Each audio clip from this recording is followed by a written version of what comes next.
লাঠিটা না থাকলে হলো আমরা জোশটি ভীতু আমরা। যাই হোক, এবার আসছি আমাদের এক নাট্য বন্ধু সুদর্শন, বহুমুখী প্রতিভাবান এক ব্যক্তিত্ব, যার মাঝে মাঝে অনুপস্থিতি আমাদের খুব দুঃখ দেয়।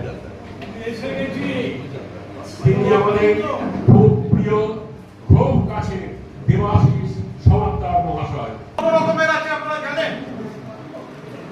সবুজ বৌদিদের জিজ্ঞেস করছি, গুলো কত রকমের আছে? অনেক রকম। আমি বলছি সেই গুলোদের আজকে আমি এক হাত নিচ্ছি। প্রথম হচ্ছে সুদ্দা পুরো। সুদ্দা পুরো এরা কি জানেন তো? প্রচন্ড পেট রোগা হয়। এরা বেশিরভাগ বড় বাইরে যায়, বারবার যায় অধিক ফললাভ করার উদ্দেশ্যে। কখনো কখনো ফললাভ হয়, বা আবার কখনো কখনো সেই ফল অধরাই থেকে যায়। তবে দুনিয়ার সব পেট রোগার মতনই এরা কিন্তু অত্যন্ত বিরস মতন। হ্যাঁ, সবার উপর একটা বিরক্তি ভাব। কাউকে খেতে দেখলে তো হয়েই গেল, ব্যাস একেবারে অগ্নি শর্মা। নিজে খেতে সহ্য করতে পারে না, তাই যাই হোক। তো তারপরে নীতিবাদী আর জ্ঞানদাতা, আর এদের শরীর অত্যন্ত শীর্ণ হয়, সেই জন্য এদেরকে সুদ্দা বুড়ো বলে।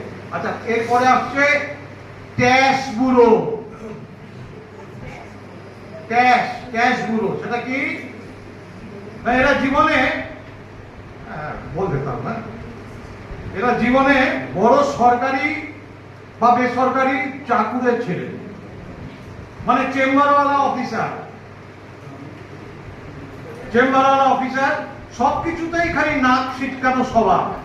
যে কোনো প্রসঙ্গে নিজের কর্মজীবনের আত্মহংকারিতে থাকবে, সবাইকে প্রচ্ছন্ন তুচ্ছ তাচ্ছিল্য করে খালি নিজের সততা আর কর্মদক্ষতার পাচন গেলাবের লক্ষ্যে। তবে হ্যাঁ, এরা কিন্তু বউয়ের কাছে একেবারে জব্দ। বউয়ের কাছে একেবারে জব্দ। ওখানে ট্যাপ ফুক করলেই ঝেইলে একেবারে বিষ নামিয়ে দেবে। এরপরে আসছে অন্ধগুলো। এরা চোখে দেখে না, বেসিক্যালি সব দেখতে পায়, না দেখার ভান করে, বুঝলেন না? না দেখার ভান করে। বিশেষত এরা আবার পুরুষদের দেখতে পায় না, সেই জন্য এদেরকে অনেক সময় বলা হয় পুরুষান্ধ। তো যাই হোক, রাস্তাঘাটে অকারণ ধাক্কা খাওয়ার একটা প্রবণতা থাকে এদের মধ্যে। তবে হ্যাঁ, ওই মহিলা দেখলে সহজেই চিনতে পারে আর কি, খুব তাড়াতাড়ি চিনতে পারে, মানে তাদের 14 গোষ্ঠী পর্যন্ত জানে। এই হচ্ছে আপনার অন্ধগুলো। এরা অবশ্য বেশি গ্রামের দিকেই থাকে। যাই হোক, এরপরে আসছে কালাগুলো। মানে কি? এরা মতলবের কথা ভালোভাবেই শুনতে পায়। হ্যাঁ, অপ্রয়োজনীয় বা নিন্দাসূচক কথা কিছুতেই শুনতে পায় না, খালি এইসব কথা, বুঝলেন না? আচ্ছা, তা মানে এবার দেখুন, যদি জিজ্ঞাসা করা হয় দাদু পেঁয়াজি খাবেন, স্পষ্ট শুনতে পাবে। চাঁদা চান, চাঁদা শুনতেই পাবে না। হ্যাঁ, চাঁদা চাইলে শুনতে পাবে না, বলবে কি বলছো? হাঁদা কি হাঁদা? তা কালাগুলোদের একটা বিশেষ লক্ষণ, এরা অকারণেই চেঁচামেচি করে। এরপর আসছে দিলদার গুলো, খুব বড় দিল। আমি আমার কথা বলছি।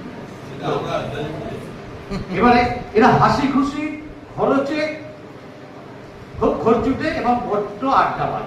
এদের নিজেদের বয়সের কথা মনেই থাকে না। হ্যাঁ, এদের কাছে সবাই সমবয়সী, টোটাল সাম্যবাদ। এখানে একটু বসলো, ওখানে একটু বসলো, এখানে একটু বসলো, বিভিন্ন বয়সের কাছে সাম্যবাদ, দিলদার গুলো।